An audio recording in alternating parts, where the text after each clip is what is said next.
মায়ের সম্মান করা, বাবার ইজ্জত, মায়ের সম্মান। অথচ আজকে আমাদের হাজারো কিশোর, হাজারো নৌজওয়ানের এর কোনো হালত নেই, এ বিষয়ে তাদের কোনো ফিকির নেই।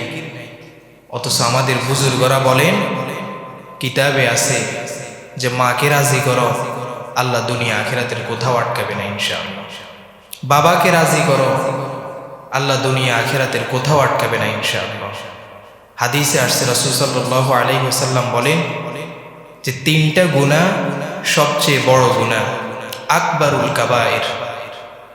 এর মধ্যে 1 নম্বর আল ইশরাক বিল্লাহ, আল্লাহর সাথে কাউকে শরীক করা, এটা বড় মারাত্মক বড় গুনাহ।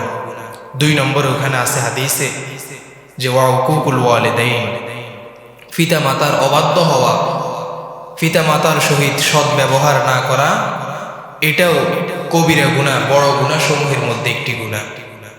অন্য হাদিসে আসছে রাসূল সাল্লাল্লাহু আলাইহি ওয়াসাল্লাম বলেন যে আল্লাহ তাআলা যদি চান তো সমস্ত পাপের শাস্তি আল্লাহ তাআলা হাসরের মাঠে দিবেন, অর্থাৎ নির্ধারিত সময় পর্যন্ত ওই পাপের শাস্তি আল্লাহ তাআলা বিলম্ব করবেন। তবে মা বাবার অবাধ্য সন্তান যারা, তাদের এই শাস্তি, তাদের এই কর্মের কৃতফল আল্লাহ তাআলা দুনিয়াতেই তাদেরকে দিবেন। কুল্লু যুনুব ইউআখিরুল্লাহ ইলা আজালিম মুসাম্মা ইল্লা আকুল ওয়ালিদাইন। হাদিসে আসছে রাসূল সাল্লাল্লাহু আলাইহি ওয়াসাল্লাম বলেন যে বনি আদমের সমস্ত পাপের শাস্তি আল্লাহ তাআলা চাইলে হাসরের মাঠ পর্যন্ত, কিয়ামত পর্যন্ত বিলম্বিত করবেন। ওই পাপের শাস্তি আল্লাহ তাআলা কিয়ামত পর্যন্ত বিলম্বিত করবেন, কিয়ামতে দিবেন। ইল্লা আকুল ওয়ালিদাইন, তবে মা বাবার অবাধ্য সন্তান যারা, তাদের এই পাপের শাস্তি দুনিয়াতেই আল্লাহ তাআলা দিয়ে দিবেন। লা ইয়ামুতা হাত্তা ইউআযযিবাহুল্লাহু ফিল আরদ।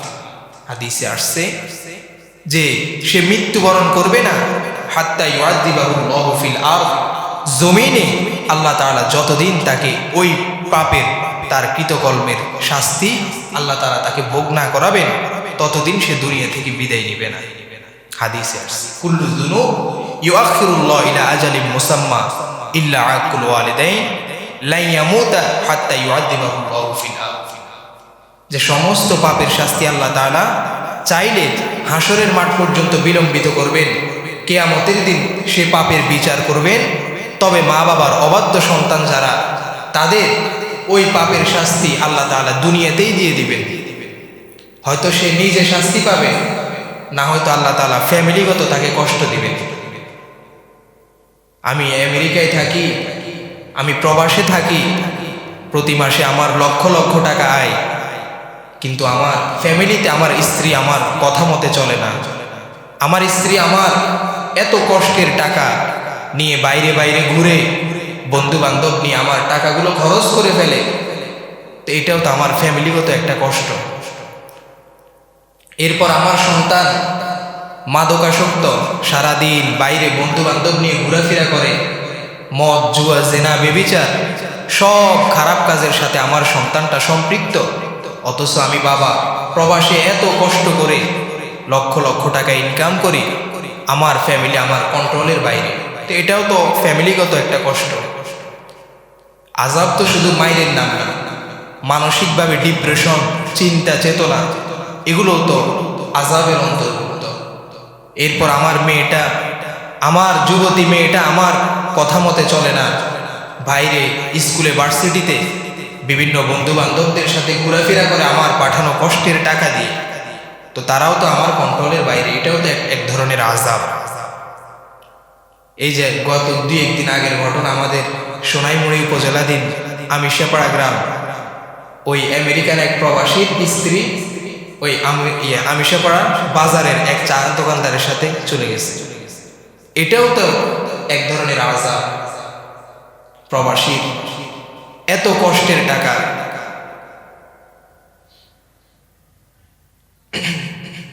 তো আযাব তো শুধু মায়ের নাম না, মানুষকে শুধু মারলাম ধরলাম এটা তো আযাব না। এই যে ফ্যামিলিগত এত সমস্যা, এগুলো এক ধরনের আযাব।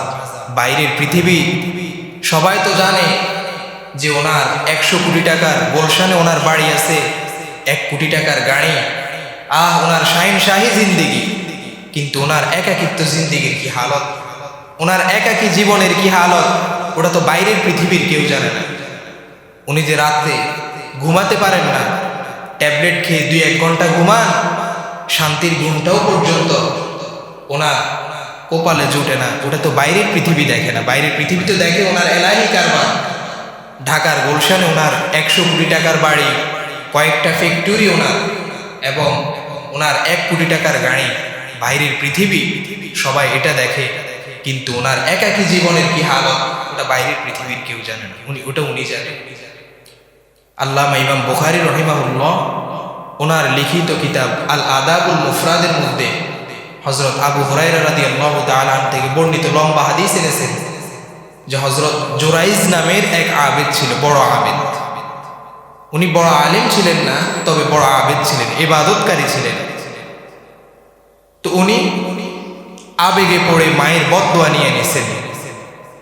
ওনার মা, উনি পাহাড়ি অঞ্চলে একটা উপাসনালয় বানালেন, পাহাড়ের চূড়ায় একটি ঘর তৈরি করে, ঝুপড়ি করে, ওখানে উনি আল্লাহর ইবাদতে নিমগ্ন থাকতেন, দিন কাটাতেন এভাবে। তো ওনার মা একদিন ওনাকে ডাকার জন্য গেছেন ওই জঙ্গলের পথ, পাহাড়ি পথ অতিক্রম করে।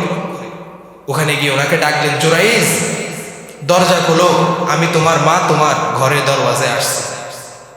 উনি নামাজ অবস্থায় ছিলেন। তো উনি আল্লাহর কাছে বলতেছেন, আল্লাহুম্মা সলাতি ওয়া উম্মি, আয় আল্লাহ আমি কি করব, একদিকে আমার মা আরেকদিকে আমার নামাজ। তো উনি তো বড় আলেম ছিলেন না, উনি বুঝেন নাই যে নফল নামাজ অবস্থায় থাকলে মা বাবা ডাকলে মা বাবার ডাকে সাড়া দিতে হয়। তো উনি আল্লাহুম্মা সলাতি ওয়া উম্মি এটা চিন্তা ভাবনা করে উনি নামাজে নিমগ্ন থাকলেন, মায়ের ডাকে জবাব দিলেন না। মা মন খারাপ করে চলে গেলেন। আরেকদিন এভাবে আসলেন, ওনাকে ডাকলেন, জুরাইজ দরজা খোলো, আমি তোমার মা তোমার ঘরের দরওয়াজায় হাজির। উনি ওই সময় আবার নামাজ অবস্থায় ছিলেন। উনি বললেন, আল্লাহুম্মা সলাতি ওয়া উম্মি, আয় আল্লাহ একদিকে আমার মা আমাকে ডাকতেছে, অন্যদিকে আমার নামাজ, আমি কি করব। এরপর উনি আবার নামাজে নিমগ্ন হয়ে গেলেন। আরেকদিন মা আসছেন, ওই দিনও উনি নামাজরত অবস্থায় ছিলেন। এরপর বললেন, আল্লাহুম্মা সলাতি ওয়া উম্মি, আয় আল্লাহ একদিকে আমার মা আরেকদিকে আমার নামাজ। এটা বলে উনি আবার নামাজে নিমগ্ন থাকলেন। ওনার মা মনটা খারাপ করে ঘরের দরওয়াজায় বলছে, সন্তান আমি 3 দিন আসলাম এত কষ্ট করে, তুই আমার ডাকে সাড়া দিলি না। তো মায়ের চেহারা যেহেতু তুই দেখবি না, আল্লাহ যেন বেশ্যা নারীর চেহারা না দেখায় তোকে মৃত্যুবরণ না করায়। নাউজুবিল্লাহ। এটা মা বদদোয়া দিয়ে চলে গেছে। তো ঘটনাস্থলে লম্বা হাদিসের রেওয়ায়েতে আসছে, ইমাম বুখারী আল আদাবুল মুফরাদের মধ্যে লিখেছেন যে ওই এলাকায় এক নর্তকী মহিলা ছিল, এবং ওই পাহাড়িয়া জঙ্গলে এক রাখাল বসবাস করত, কাঠ কাটত। তো একদিন ওই নারী ওই রাখালের সঙ্গে জেনা করে গর্ভে সন্তান চলে আসছে। ওই সন্তান ভূমিষ্ঠ হওয়ার পর এলাকার সবাই ওই মহিলাকে ধরছে যে এই সন্তানটা। ওই মহিলা মিথ্যা কথা বলে বলল, তোমাদের ওই বড় আবেদ ইবাদতকারী জুরাইজের সন্তান আমার গর্ভে আসছে। নাউজুবিল্লাহ। সবাই চিন্তায় পড়ে গেল, ওকে আমরা এত বড় ইবাদতকারী মনে করি, আমরা সবাই নিজের গাছের প্রথম ফলটা হলে ওই বড় ইবাদতকারী জুরাইজের জন্য পাঠিয়ে দেই। আমরা সবাই সবার সাধ্য অনুযায়ী তাকে সাহায্য সহযোগিতা করি, তার থেকে দোয়া নেই। আর সে তলে তলে এত খারাপ কাজ করলো। এবার এলাকার সবাই মিলে জুরাইজের ওই ইবাদতগাহে গিয়ে জুরাইজের ইবাদতখানা এটা ভেঙ্গে চুরমার করে দিছে। জুরাইজ বলল, এত মহাব্বত করেন আপনারা আমাকে, গাছের প্রথম ফলটা হলে আপনারা আমার জন্য পাঠান, যে কোনো জিনিসে আমার অনুসরণ করেন, আমাকে মহাব্বত করেন, এত নরমি ব্যবহার, এখন এত শক্তি কেন, এত কঠোরতা কেন আমার প্রতি? তো এলাকার মানুষ বলল, আমাদের ভালো মন্দ খেয়ে আমাদের এলাকার মেয়েদের সাথে জেনা করো। উনি বলল, নাউজুবিল্লাহ। এরপর উনি বলল, কার সাথে জেনা করলাম, কার সাথে আমার অপকর্ম হলো? এরপর ওই মহিলাকে, ওই বেশ্যা নারীকে উপস্থিত করা হলো। তো ওই গর্ভের সন্তান যেটা ছিল হযরত জুরাইজ, ওই সন্তানের প্রতি ইশারা করলে বলল যে, হে সন্তান, তুমি যদি আল্লাহর বান্দা হয়ে থাকো তো উপস্থিত সবার সামনে তুমি সাক্ষ্য দাও যে আসলে তোমার বাবাকে, গর্ভের সন্তান, কয়েকদিনের সন্তান। হযরত জুরাইজ এই কথা শুনলো। হযরত জুরাইজের কথা শুনে সবাই বলল, তুমি কি পাগল হয়ে গেছো কিনা? একটা ছোট্ট বাচ্চা কিভাবে কথা বলবে? তো হযরত জুরাইজ বলল যে আল্লাহ মুমিন বান্দাকে কখনো কোথাও অপমানিত করবে না। এ কথা বলে হযরত জুরাইজ ওই বাচ্চার দিকে ইশারা করলেন যে তুমি বলো তোমার বাবা আসলে কে, তোমার মা কার সাথে অপকর্ম করেছে, কার সাথে জেনায় লিপ্ত হয়েছে। তো ওই বাচ্চার মুখ ফুটে গেল আল্লাহর হুকুমে। ওই বাচ্চা বলল যে আমার বাবা আপনাদের এই বুজুর্গ হযরত জুরাইজ না, বরং আমার মা ওই রাখালের সঙ্গে অপকর্ম করার ফলেই আল্লাহ তাআলা দুনিয়াতে আমাকে প্রেরণ করেছে। এরপর এলাকার সবাই জুরাইজের কাছে মাপ চাইলেন। ওনার ওই গির্জা ইবাদতখানা যেটা, ওটাকে স্বর্ণ মুদ্রা দিয়ে তৈরি করে দিয়েছেন। উনি আবার ওই ইবাদতগাহে, ওই গির্জায় আল্লাহর ইবাদতে নিমগ্ন হলেন। তো উনি ওই সময় চিন্তায় পড়ে গেলেন, আল্লাহ আমাকে এই মুসিবতটা কেন দিলেন? আমি তো কখনো আল্লাহর নাফরমানি করি নাই, আমার গুনাহ করারও তো কোনো সক্ষমতা নাই। পাহাড়ের গির্জায় আমি ইবাদতখানায় কোনো রকম আমার জিন্দেগি কাটাই, তাহলে আমার এই ইবাদতে পড়ার পিছনে কারণ কি? চিন্তা করে উনি সর্বশেষ ফলাফল বের করলেন। আমার মা 3 দিন আমার ঘরের দরওয়াজায় এসে সর্বশেষ দিন ফেরার পথে আমাকে বলে গেছেন, সন্তান, মায়ের চেহারা যেহেতু দেখবি না, তুই বেশ্যা নারীর চেহারা যেন আল্লাহ তোকে মৃত্যুর আগে দেখায়। আমার মায়ের ওই বদদোয়া আজকে আমার জিন্দিগির এই হালতে লেগে গেছে। আমি আজকে এই বিপদের সম্মুখীন হয়েছি। সাহাবায়ে কেরামের জিন্দিগি কেমন ছিল? কিতাবে আসছে আল্লাহ রাসূল সাল্লাল্লাহু আলাইহি ওয়াসাল্লামের 16 বছরের কিশোর একজন সাহাবী, ওনার নাম হাবিব ইবনে যায়েদ রাদিয়াল্লাহু তাআলা। তো কাফেররা ওনাকে বন্দী করে নিয়ে গেছেন বন্দিশালায়, কাফেরদের বন্দিশালায়। হযরত হাবিব ইবনে যায়েদ রাদিয়াল্লাহু তাআলা আমরা কিতাবে পড়ছি। তো ওনাকে বন্দী করে নিয়ে যাওয়ার পর কাফের সর্দাররা ওনাকে বলছে যে তুমি বলো মুহাম্মদ সাল্লাল্লাহু আলাইহি ওয়াসাল্লাম আল্লাহ তাআলার নবী না। এটা যদি তুমি বলতে পারো তো আমরা তোমাকে মুক্তি দিয়ে দিব, তুমি আবার সশরীরে সুস্থ অবস্থায় তোমার মায়ের কাছে মদিনায় চলে যেতে পারবে। উনি বলছেন, ওয়াল্লাহি আনা আশহাদু আন্না মুহাম্মাদার রাসূলুল্লাহ। উনি বলছেন বেঈমানের ওই কঠিন অবস্থার সম্মুখীন হয়েও তরবারির নিচে ওনার মাথা, ওই অবস্থায় উনি বলছেন, আল্লাহর কসম, আমি সাক্ষ্য দিয়ে বলতেছি আল্লাহ রাসূল সাল্লাল্লাহু আলাইহি ওয়াসাল্লাম আল্লাহর প্রেরিত সর্বশেষ নবী।